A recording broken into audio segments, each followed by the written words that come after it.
Welcome to another NHD Quick Tip. In this quick tip, we're going to focus on secondary sources. We'll answer the question of what is a secondary source, where you can find secondary sources, and why secondary sources are so important to any NHD project. So let's start out by defining what is a secondary source. So secondary sources are created after and about a historical event. For a complete definition with examples, check out page 9 in the 2020 NHD Contest Rulebook. You can download a copy at nhd.org/rules. So let's start out with a really important tip when it relates to secondary sources. You want to start your NHD research with your secondary sources. I know the primary sources look much more interesting, but you want to ground all of your research in those primary sources. They're going to help provide a lot of information that you really need before you can get to those primary sources down the road. So what is it exactly that secondary sources do that's so important? Well, first, they help us find primary sources. So you'll notice in your history textbook, or if you're reading a book by a historian, or maybe a journal article, a lot of the times they may feature specific primary sources, or they may reference primary sources or collections, and that gives you a great place to start by looking what primary sources are available in the secondary sources that you have. That's a good starting point. You'll start to know what's out there and what type of sources are out there. To learn how to find primary sources in secondary sources, check out our quick digital research tip video on finding primary sources in secondary sources. What else do they do? Well, they provide historical context. Historical context is everything about the time and space. What's going on when your topic is happening? It might be political, it might be social, it might be cultural. All of those things are really key components to historical context, and no NHD project is complete without historical context. To learn more about historical context, check out our NHD Quick Tip, What is Historical Context, for more information. All right, next thing that they do. They help to analyze primary sources. So in order to analyze a primary source, you really need to know a little bit about the time and space in which a source is created. When you look at a primary source cold, you might miss things because you haven't done enough secondary research to really identify all of the nuances that go on in a primary source, or be able to see all of the references that they're making to organizations, to events in time, right? Those are all about building up that historical context, building up that historical knowledge that you have through your secondary sources. So in order to really analyze a primary source, you need to first do that secondary source work. All right. They also help to determine credibility. And what I mean by that is we may stumble onto sources that aren't necessarily credible or reliable or trustworthy, right? We want to make sure that the sources we are finding are credible and accurate. And our secondary source research helps us do that. In the same way that it helps us analyze primary sources, it also helps us verify if the sources that we're looking at are good for our NHD project. They show us if we can trust them based on where it's produced, the time it's produced in. So we want to always be thinking about credibility and if the sources that we're using are really necessary to an NHD project. They do some other really important things as well. They help us to identify points of view. So, as we know, there are multiple points of view in any historical event. The Boston Massacre and other events are key examples of this. We have so many different points of view when it comes to interpretations of the Boston Massacre that to this day, we're not really sure exactly what occurred.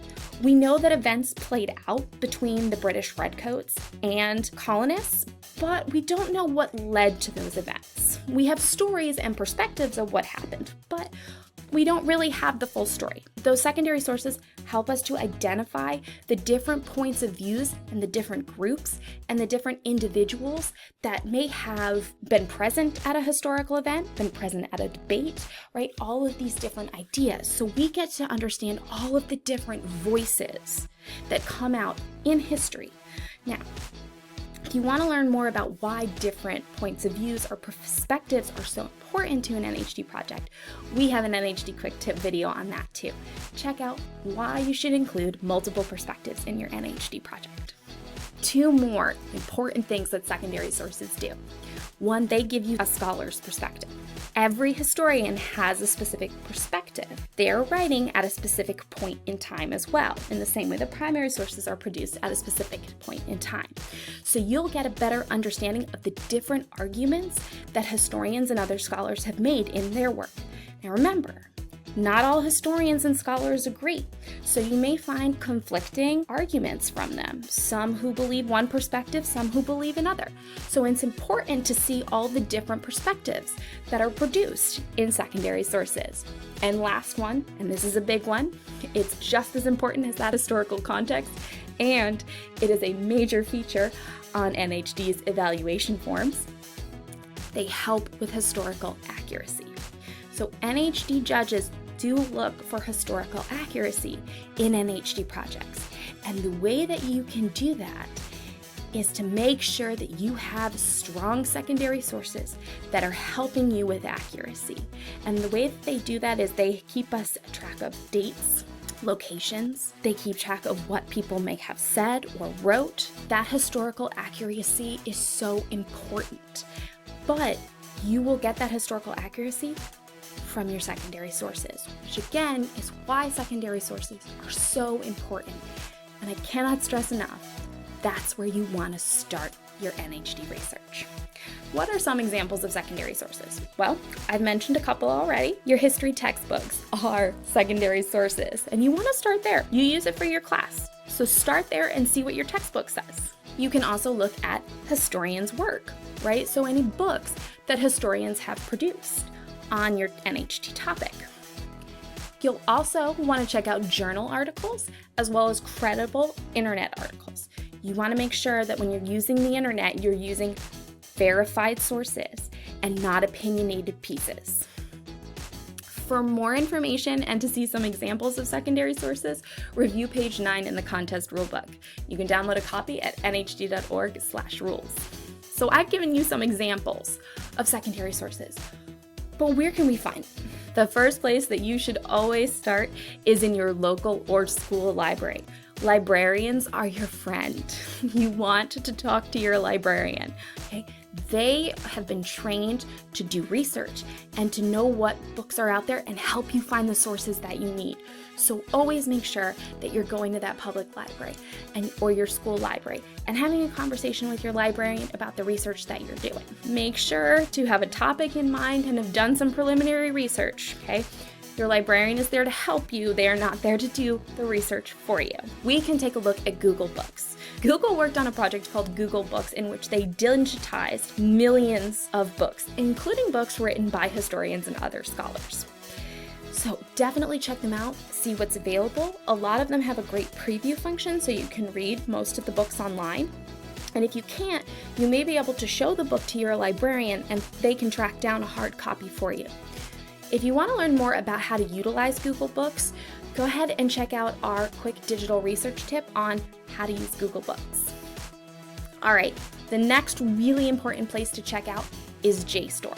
JSTOR is an online article database, and they collect articles written by historians and other scholars for academic journals. And I highly encourage using it because right now you can get 100 free reviewed articles.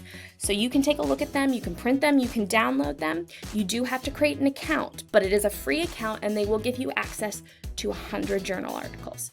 So make sure to go to jstor.com and utilize them. Next one that's really helpful, and it's one of the first places I go. You want to go to worldcat.org. So worldcat.org basically is an online database, and it looks through everything that's pretty much been put into various databases, collections, and libraries. And what it does is if you're looking for a specific topic, you can type it in and it will pull all of the references that it has to that topic. And what's really great is if it's a book or other materials that are widely published, WorldCat will tell you what libraries closest to you have that book or material available so you can get your own copy. Last one, online exhibits. So we're going to take a little virtual field trip over to the National Archives and Record Administration. We're going to head over to specifically archives.gov/exhibits. So this landing page houses all of the online exhibits that the National Archive has done in the past and is running currently. We're just going to take a look at the Records of Rights online exhibit that they have right now. And so the Records of Rights online exhibit focuses on the different challenges to rights by Americans who are looking for more opportunities, or how rights may have been limited by the US government. So we're going to focus on First Amendment rights online exhibit. And what I like about online exhibits is that their purpose is twofold. Not only do they show us the primary sources that are available, but they give us secondary source information and they give us historical context. So they kind of work like your history textbook. So here's how that works. So this breaks down all of the different information relating to First Amendment rights in the United States. It gives you that secondary source information that you need in order to help you understand the primary sources that go with it. So in this one, they're setting up to talk about the Sedition Act of 1798. And if we click on that Sedition Act, we get more information about what the Sedition Act was and why it was so important in U.S. history. And then we can take a look at that Sedition Act and they'll tell us a little bit more about it. So they'll ground it in that context that's so important to understanding the primary source. And then from there, once you have that context, you can go about analyzing it for your NHD project. So that's really why I like online exhibits as a possible place to start your NHD research. It's helping you not only think about that secondary source information that's necessary, but it starts to help you understand what information you need to know about in order to help you with those primary sources. So while online exhibits are a really great place to start, and ones like this one produced by the National Archives provide a lot of helpful information and places to start your research, this is not where you end your research. As much as we rely on all the different types of secondary sources, the most important secondary source that we have available to us are books. Don't forget to use books. Historians' works, your textbook, those are all going to help you start to understand what different scholars have said, right? And help you build your secondary knowledge and your historical context that are necessary to any NHD project. Remember to review secondary sources on page 9 in the NHD rulebook, which you can download at nhd.org/rules. And don't forget to review historical accuracy to see how it's discussed in NHD's category evals. You can find your categories eval at nhd.org/evals. Good luck with your NHD project.